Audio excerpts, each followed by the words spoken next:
Welcome, my name is Bastian Brox and I'm responsible at EMIS Electrics for all service actions. With this little video series, we would like to give you additional support on how to restart a ride after a long standstill.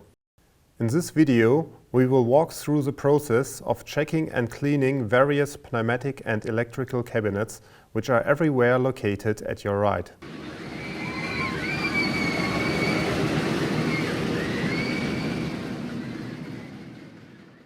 Before starting the check, you should prepare a list of all cabinets on the ride.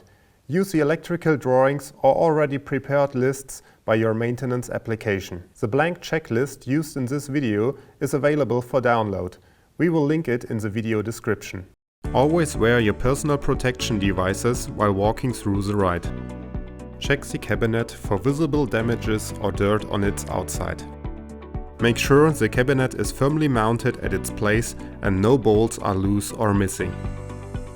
Check if the identification tag and all button labels are at their desired position and easily readable. Replace them if not so.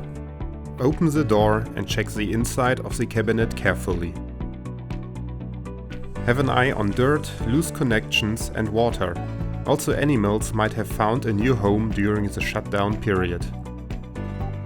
In case you find water or animals on the inside, you need to have a closer look if there are any openings, damaged ceilings or other entry points at the cabinet. Clean the cabinet from everything which shouldn't be there. Check all wires, connections and buttons if they are correctly installed and firmly tightened. While the ride is still shut down, check buttons and switches for their proper function. If they jam or are difficult to move, you should exchange them with new ones. Close the box again and make sure it's proper locked.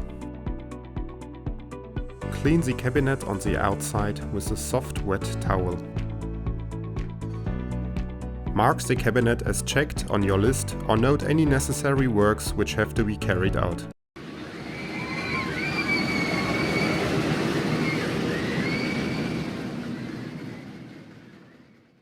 Thank you for your attention and we wish you all the best for your restarting actions. If any questions arise or the operator's manual leave anything open, don't hesitate to contact us. Contact us on the listed email addresses or telephone numbers. We hope you enjoyed the video and it has helped you in your actions.